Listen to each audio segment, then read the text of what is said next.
defense is playing against you. When you don't have your best stuff, can you find a way to still win the football game? And that's what Mahomes did, and it was with his legs. In situations where the Lions were playing so much coverage and there was nowhere to throw the football, he figured out the only way for me and my football team is to win this game is for me to make some plays with my feet.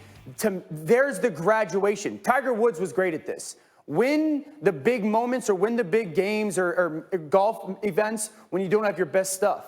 Patrick Mahomes won yesterday on the road without his best stuff. Yeah, I think I can piggyback off of what Orlovsky said there. Pat Mahomes is in that rarefied air with the Tom Brady's, the Aaron Rodgers, the Drew Brees, and whenever I was playing Peyton Manning, where they left him too much time. It was almost like everybody in the country that was watching that game knew with 2 minutes and 20 seconds left in the game, with Pat Mahomes getting the ball back, with the super genius with the mustache, Andy Reid getting a chance to design some plays for him. Yes, big play Slay wasn't there for the Lions. Yes, Danny Amendola's out. Yes, the Lions played him hard and to the ropes, but everybody knew whenever Pat Mahomes got that ball back, his love of catch-up, his love of incredible playmaking ability on 4th and 8, extending the drive, a la the 4th and 9 against the Ravens last year across his body where he made a play like that. He's just in that rarefied air for such a young guy where you just know if he has that much time, the other team's got no shot, and that's exactly what happened to the Lions yesterday. Just think about it. If you were the Lions going into the game yesterday and you said, hey, you won't allow a touchdown pass to Patrick Mahomes. You go, yeah, we're going to win this game easily, right? Bingo.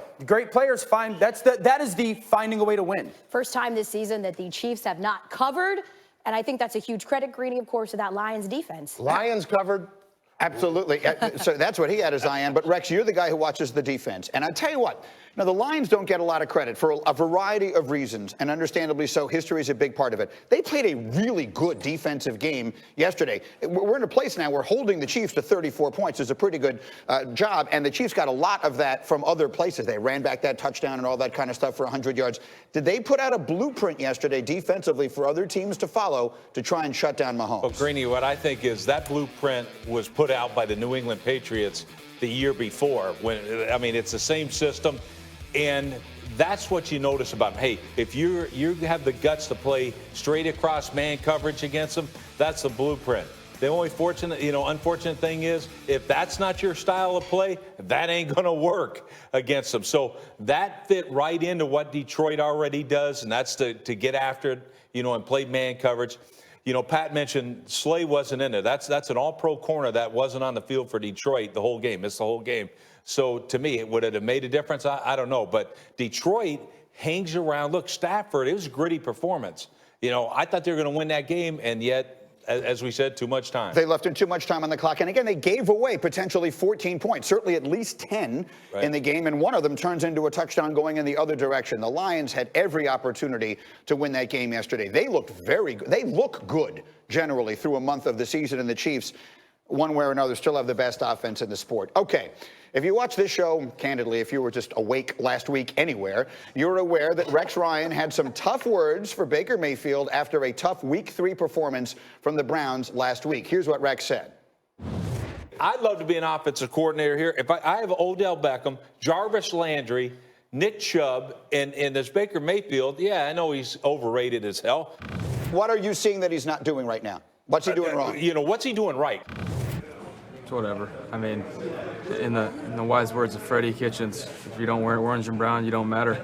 And Rex Ryan doesn't have any colors right now for a reason, so it's okay.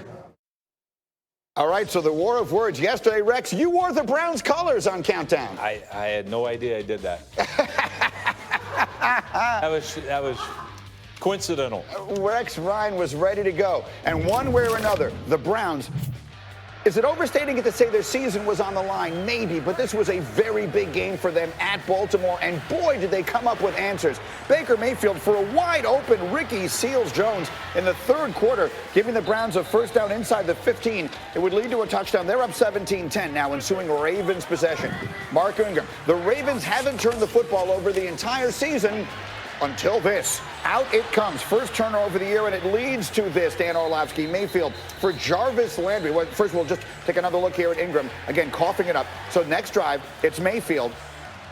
He's going to go for Jarvis Landry. Landry's thinking about pitching it. Instead, he's taking it to the house. Just their version of a triple option. Just a nice little shovel pass. to Jarvis Landry coming across the formation, then him and Odell go 2-on-1. Browns up 24-10, fourth quarter, 3rd and goal. Ravens in the red zone. It's Lamar Jackson for his tight end, Mark Andrews. They get the 2-point conversion, so now it's 24-18. And I'll tell you what, if this game turns out to be a turning point in Cleveland's season, this is the moment it turned. Baltimore had all the momentum in the world, and that's Nick Chubb, 88 yards. This is the story of the game, though, Greeny. They ran the football with Chubb on the perimeter, and this one was the backbreaker right when the Ravens thought they were back in the game. The Browns with a huge win on the road. I'd like to block out the noise, but did Rex Ryan saying that you're overrated his health fuel you? Absolutely not. Rex Ryan does not get any credit for this week's win. No. Rex Ryan, you get no credit for what happened. No credit, man. I was thinking I was going to get a game ball. You know, what I was blown away with, though, number one, that's your first question? Like, all right, hey, that's cool, man. Still impacting the league. But, you know, it's funny. This game, Greeny, when you look at it, if they lose this game, which I thought they were going to do, I thought it would be very competitive, but I thought they were going to lose this game, they would have fallen back 2.5 games to the Ravens. Instead, they put everything they had into it. They had to, and now they're in first place by a half game. So it was huge. I couldn't believe they took Baltimore in their backyard and took them to the woodshed. I mean, they beat them at their own game. They were more physical with them. They played both sides of the ball better than the Ravens did. And that was, you know, look, they have 3 starters out in the back end on defense, and they outplayed Baltimore, you know, on defense as well. But Nick Chubb, I think, obviously he was the difference. But Baker Mayfield, I have to give him credit. Look, the numbers don't say, you know, he had a phenomenal game. He had the 1 touchdown, 1 interception. But I'm sorry, that his performance was a hell of a lot better than I've seen up until this point all season. I will take it a step farther. You use overrated as hell. I'll overreact like crazy here, okay? If you want to accuse me of it, go ahead. That was a franchise redefining performance yesterday by the Cleveland Browns. They had every opportunity to just fall apart, not because of what Rex said. The whole world was saying it. The criticism was justified. They were playing badly. They were 1-2 and looked bad doing it, and they were going into Baltimore to get buried. And what they did was they stood up, they fought back in a way that, I'll be honest, I didn't know they could do with this young head coach and all these young stars who just met a few weeks ago or months ago at this point. That we could look back on this, Pat McAfee, as a franchise redefining win for the Browns if they go on a run here, which I think they will. I concur with you completely. There's a lot of noise outside of that locker room. A lot of people not wearing the colors orange and brown, talking about the colors orange and brown for good reason, by the way. This is the first time the Cleveland Browns have been talked about in a positive light in what seems to be about 5 decades, which is great for the dog pound. Also, I think we should put a lot of credit into Freddie Kitchens' kitchen because he strategically set that game up a lot differently than he had in the past. Having Nick Chubb get loose, maybe taking a little bit of weight off of Baker Mayfield's shoulders. But the thing that's interesting to me is Odell Beckham Jr. has gotten the ball 3 times in the last 16 series, okay? Obviously, they gave him the chance to throw the ball there. And when we look into the future, if the Browns continue to rattle off wins and Odell continues to not be a piece of the puzzle, he's being a decoy, utilizing the double team, taking people elsewhere, I'll be interested to see how that works because Odell likes a couple things. He likes dancing, he likes good hair, he likes his earrings, and he likes the ball. And he's not getting the ball right now. I think drama and controversy could be following the dog pound if this continues to happen. I thought that was the best part of what Baker Mayfield did yesterday. He spread the ball out to 7 different receivers, and you mentioned it, OBJ with a career low 2 catches for 20 yards. How's that going to fare in the locker room? Is he feeling good about this win, considering, as Greeny said, it was so franchise-defining and he really wasn't a part? Has Odell Beckham ever been on a good team in the NFL? They made the playoffs once, right? Whoa. One year they made the playoffs. So this is a guy who said, all I want to do is win. And if you look back yesterday, and some people think that he was used as a decoy, first of all, he gets at least 2 or not, if not 3 pass interference calls his way.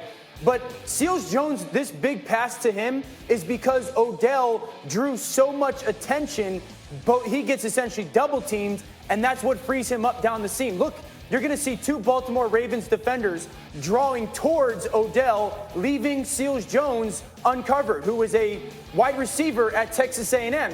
And then Seals-Jones' touchdown is also going to be because of the attention that Odell brings down in the red zone. He's going to come from the top of the screen from Baker's left and run a shallow cross, and they're going to have so many sets of eyes on him. 3 guys are going to follow Odell, leaving him uncovered. So we can say decoy, but to your point, this was the question, right? How is Baker going to handle, and he stared down to Odell early on. How is he going to handle all those people he needs to throw the ball to?